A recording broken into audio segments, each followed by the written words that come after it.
Joy and happiness. Happiness is real, but is temporary because it depends on factors. The moment I change the factors, happiness is gone. So you owe it to yourself to be at a level of joyfulness always. Now, joyfulness cannot come only by mental thinking.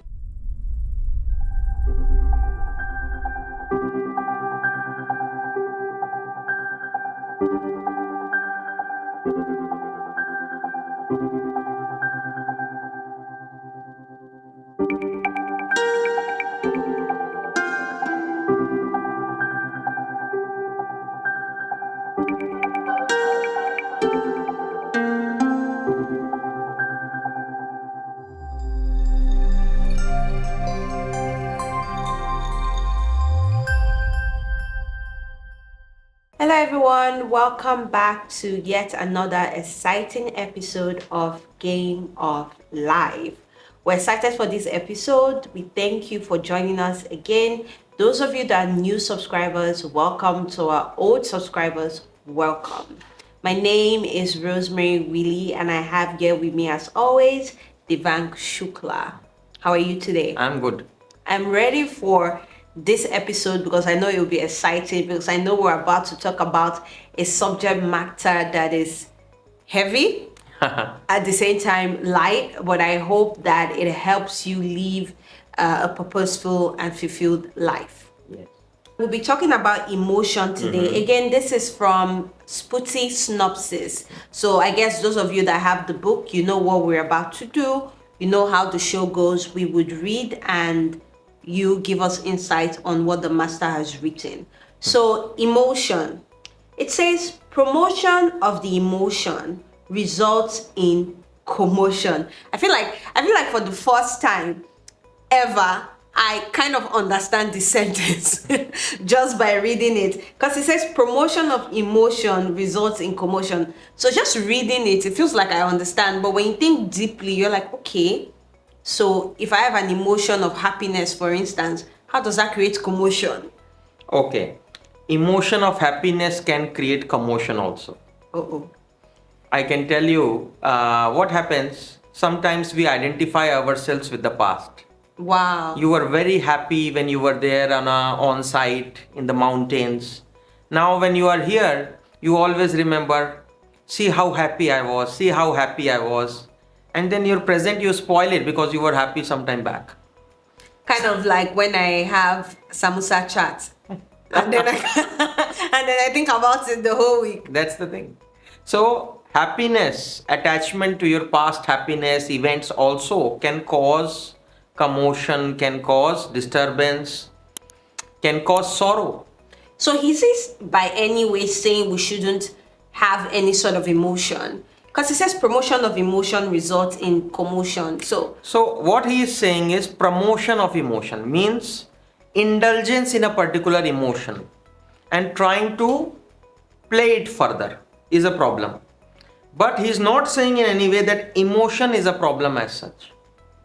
His concept basically says that you have to channelize the emotion. Imagine you have channelized your emotion. Okay, when I go to office, I'm very energetic and happy. Now that emotion will help you to give more productivity to the company, will help you to have a sense of achievement at the end of the day. So it's saying that recognizing what emotion benefits a certain moment. I don't know if I explained that very well. What happens is promotion of emotion can be like somebody said about you and there is a gossiping. And now you heard and now said, oh, why did she say about this and why did she this and this and this and this? Disturbance level is the emotion. Yes. I didn't do anything about it, but still she said, okay, you're promoting emotion. Now what will happen to your state of mind? Disturbed. Yes. And finally you will get to know, okay, maybe the person didn't say also. So what happened to you in the whole journey? You spoiled your journey. So by staying on one emotion for too long, we're promoting it. So if that emotion is bad or good, I mean, if it's a feeling of happiness or a feeling of sadness, you staying there for too long can eventually cause commotion. Okay. So it says Promotion of the emotion results in commotion, so it is to be moderated. Moderated. Moderation, emotion with moderation. Not so much of over excitement, not so much of over sorrow, distress, that you entered in a big fight just because you heard something and then later on you found out it was wrong. But I don't think that it is easy to manage that. Yes. Sometimes life hits you, right? I don't think it is easy to just manage and say, oh, I can't be too excited, or I can't be too sad, or... So there is certain set of rules. Like there is somebody, let's imagine, outside the house and he's not so good person. He may break the house probably. If you allow inside, then nothing is in your control. But if you don't allow, imagine you heard and you did not attach your emotions. You said it's okay, let's go further.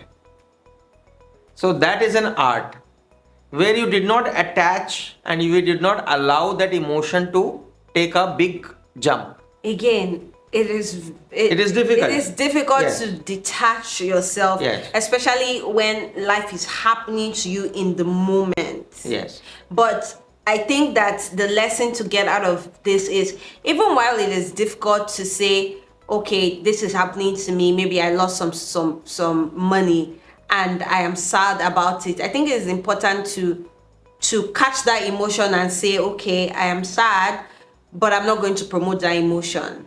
It exactly happened in one of the cases. We were going and one of the, the yellow ones, the Okada, hit us from the back.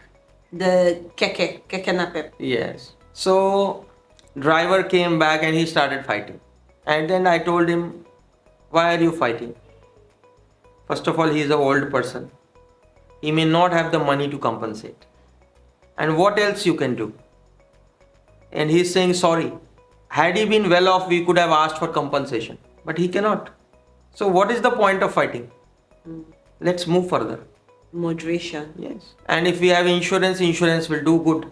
So moderation is very important. But imagine I fought and made a big problem or palava and stopped the whole traffic. And everybody, at the end of the day, What I he can afford. Yes.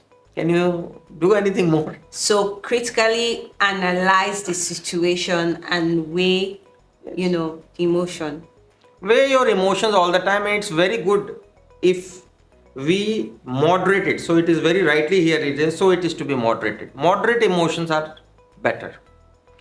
There is too much excitement. Okay, Nigerian team is playing with the Brazil team and then somebody got a heart attack because of that success. What is that will happen to the family? So too much excitement, no. Moderate it. Okay, we are excited. So but I guess that popular saying of too much of everything is bad. perfect. Perfect. That's the perfect. Okay, so it says the temporal temperament of the tempting incitement with no temperance has its temporary contentment. So this is very important, the temporal temperament. So what he's saying is temperament is a kind of mood. So there is a temporary mood, means it's a short-lived mood. Mood always keeps changing. You can't stay in a mood for a long time. Of the tempting enticement. So tempting enticement means you are attracted to, you are tempted to that thing. With no temperance. With no temperance means with no moderation. Has its temporary contentment. So when you go for these too much exciting, suddenly you got, it was a change in experience. Some people try to go into wrong habits because of that. They go into drinking, they go to abusive substances. The temporary contentment they are looking for. But what happens due to this temporary contentment? You may get into diseases, you may have a liver or kidney problem, or you may have alteration in your states of consciousness where you can't see things clearly. So it means that if you become addicted to a certain emotion, it is hard to stop. You're going to be looking for it everywhere. Yes. So it's very important that there's moderation, even in your emotions, in your thoughts, and how you interact. It's very good. And then he says, as it has the tentative propensity and intensity of the desire. So you have very rightly, you have said that you have a particular inclination and you are trying to search everywhere. So imagine you have gone to a beautiful mountain, there are chirping birds, flowers. You can't see any of them. You are looking, let's say, for a bottle of wine. There also. So, you are going to airport, you are going to beach, everywhere. Your eyes are searching something. You can't be in the present and appreciate the present circumstance. Huh? This is Okay, so when it comes to deeper emotions, like a feeling of loss, for example, maybe you lost a loved one, right? Or a feeling of betrayal. Those can be lasting feelings for years. Yes. How do we make sure that they don't become so promoted that it causes commotion for us? Because those feelings are, it's about an external factor here. I can give you two different situations for that. And it's a very good question, first of all. It's a real question. So there is a very famous story. There was a very, well-to-do person, and his family was good. So what happened in a ship? He loaded all his valuables, and he was going to follow with another ship, but he put his family, his valuables in one ship. Oh, wow. And that ship met with an accident, and unfortunately he lost. So there was a person outside the door. He said, there is a bad news. He said, say the bad news. He said, you have lost your wife. And he said, what? He was like in a deep pain, agony. Then he comes back and says, so what? He thought that maybe my kids are there. I still have a life. I still have a chance in life. Then they told him, your kids are also gone. And he went into again deep. And then he comes back, he says, so what? And then they say, your all valuables are gone. Now you are a pauper, you are on the street, you are not that person whom you used to be. We are not your employees now. He was all the time going to his inner divinity and coming back. It's a very tough example to start with. But from a practical perspective, I can tell you, if you are doing regularly breathing exercise, moderation will come automatically. And then that learning will come. That the whole nature works with the will of God. Why you have not gone and the other person goes? The other person does not experience the pain. You experience the pain because he has left you. But if you have a divine understanding, you will feel that if I feel that was the right because God did it, then that person even after death will be comforted. Otherwise, he or she will also feel the same pain of attachment even after leaving the body. So this is a deeper understanding where it's very painful. But you have to accept the pain. Accept the pain. Accept the pain, not fight with the pain. No, why is my heart burning? Why am I crying? No. So what does accept the pain look like in reality? Is it that I'm just by one corner crying every day? Is that accepting the pain? Or is No. it that, what does that look like? Okay, it's again a very difficult question, accepting the pain. So accepting the pain means accepting the fact It happened. that it has happened. And nothing can be done. Nothing can be done. Now I can move on. Now you can move on. Why? Because if you have not accepted that the person has gone, you will try to attach your emotions in the kitchen, in the washroom, in the drawing room. You are searching for that person only. In the crowd, you are looking for that person, which is not the fact. So the more quickly you accept and the more quickly you understand that it is not only for the betterment of that person, but you also, it is better. Sometimes what happens, we have a bitter pill. But that bitter pill helps us to evolve and get out of the disease. Yes. So this, I am saying it, but it's very difficult. But then when you rationalize, that will not at any point of time somebody or the other will go. Including you. Including yourself. So how strongly we can keep the attachment and make sure the person is still there in your heart, in your mind, then it will cause problems. Okay, so one would like to look at it from a positive angle. Imagine somebody who always lived a sad, life full of agony, and then they now have some ray of hope or excitement.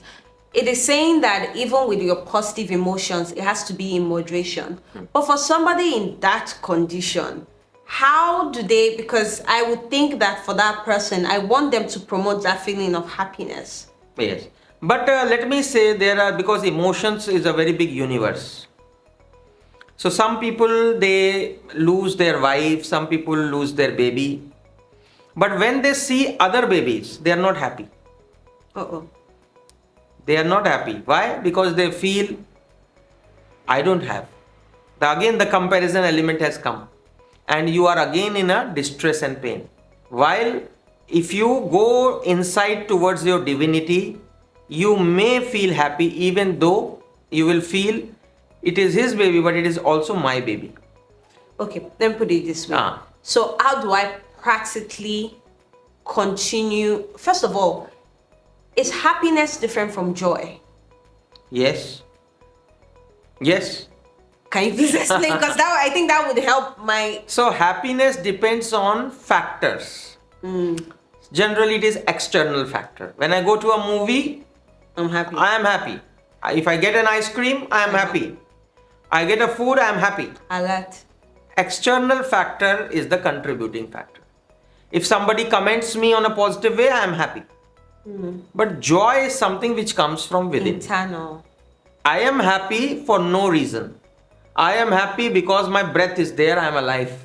That's the minimum condition of joy. So for somebody like that, I think the best advice is to have joy.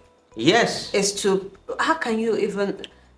So how do you stir up a feeling of joy, or is something that comes to you with time? Do you practice? I'm trying to... So first of all, joy and happiness. Happiness is real, but is temporary because it depends on factors. The moment I change the factors, happiness is gone. So you owe it to yourself to be at a level of joyfulness always. Now, joyfulness cannot come only by mental thinking. State of being. The state of being, you have to do meditation, you have to do breathing exercise, you have to do contemplation. Then in small things you can be at joy. You are joyous today because you see beautiful clouds and you have seen the beautiful birds. It's a very small excuse to be happy. And you may lose happiness because AC is not working. Imagine. So it is safe to say that you should promote joy. Yes. So let's imagine I am thinking if I meet you, I will be happy. This is happiness. That's an external factor because when you're not there. Yes. Now I am saying I meet you or anyone, I am happy already. I will bring happiness to you. So on one side, when you meet, I will be happy. The other is, I will bring happiness to you. Immediately, so like a positive aura. Yes. So that joy and a further deeper state is bliss. Unconditional flow of happiness. This is the level of the great master, Jesus Christ. They were happy in all circumstances. Loving. They don't need any external factor to be happy. Whether they are alone or they are with people, they are the same. Content. Yes. Contentment. Okay, so let's move on to evil. It's just 2 lines, but we'll try our best to break it down for the viewers. So you could start. Try and toil.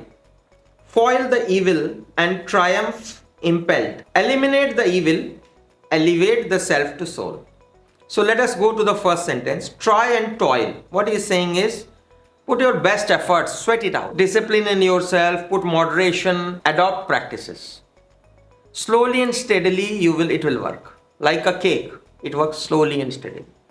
If you keep checking it every 10 minutes, your cake will never be done. Foil the evil and triumph impelled. So what he is saying is that this evil, what is evil?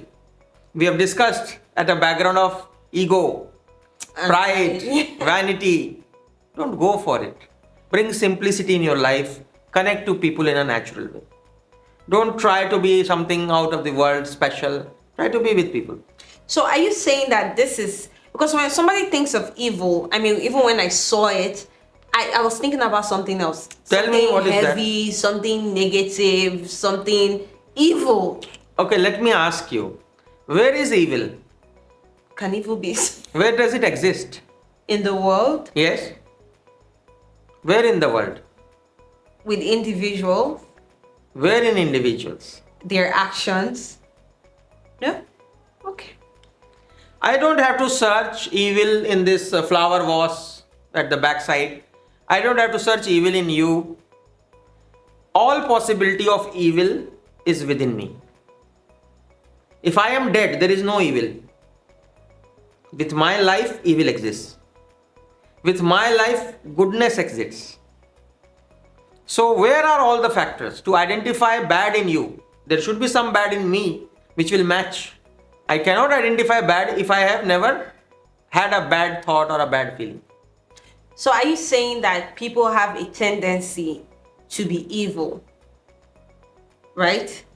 So whether you're saint, there's still a tendency, or is it a choice to be evil if you want? It is always a choice, but what you do is you give excuse for your choice. I didn't had much money, so I started stealing. Well, Bill Gates also didn't had money, but he did well. Some people like Mr. Ambani was putting fuel in the fuel tanks, and he is today a top 10 billionaires in the world. He also didn't have money. But you want to rationalize and give excuse that I can do anything because I can give this excuse. So when you give importance to your weakness, you go the wrong way. But when you give importance to your strength, which is strong values, you grow on that way. So it's a choice that you have to exercise. So where is evil? Evil is nowhere, it's within us only. Okay, so there is a famous saint and a poet, Saint Kabir. He's very much famous all over the world. People he has followers, and he said, they asked him, okay, which is the you can say impure or the bad person in the world? They asked him. He said, I've searched and searched, I thought and thought, but nobody is worse than me. Wow. I'm the worst. So see, his focus is towards himself. He's not doing comparison. While he's in some circumstance, he's considered as God by some people. Some people he's considered as a great master. But this is the words of great masters. Look at yourself. Don't look at the other person. Don't do comparisons and have a superiority or an inferiority complex. This is what is the game of life is about you. The game of life is not about the game of world. So that's why our channel is very relevant. It's the game of your life. It's not the game of world. You can't satisfy world all at the same time. Why? Because world is like a marketplace. There is a thief. Next to a thief, there is a saint. Next to that, there is a banker. So there are various people. You can't satisfy all the people. All the people have different requirements. So whom to satisfy? Yourself. Yourself. Well, find the joy within you by adopting positive and good practices of spirituality. Okay. Very nice. So it says. So then is eliminate the evil. So where is the evil? Am I eliminating the evil in you or in this flower vase? No. I am first identifying what is my weakness, what is the negativity that I have. That is to be eliminated. Okay. Elevate the self to soul. So self is basically, we have discussed already, that this self is the basic mind with which we are born with. So one can say that by eliminating the evil, which is you're looking at yourself and you're eliminating any negativity, it's a way to elevate yourself to soul. Correct. The second part is you have to adopt certain practices which will help you to evolve further. Like we have discussed, the ascension or the progression from basic mind to spiritual mind. From spiritual mind to mind of moral sanctity. And then finally to the divine mind. Or you can say the ascension of soul into various ladders, which goes and ends towards the highest consciousness. The highest consciousness, I can call it as VC, Vishwaspurti consciousness. You can also give other names, Christ consciousness, Buddha consciousness, same thing. So the success of human life is to understand and elevate the consciousness to higher levels, giving more satisfaction joy, confidence, good health.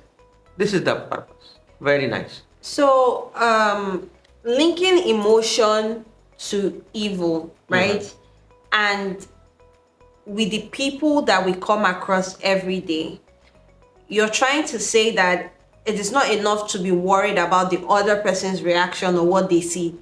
It's first important that you see yourself and try to understand yourself, the emotions you feel. Is it good? Is it evil? Because that's what we actually identify with the other person. Correct. That's what you're saying we should do. Correct. And if we do not participate in the emotion, then the course of action in the life game changes. Imagine you are shouting, but I am not shouting back.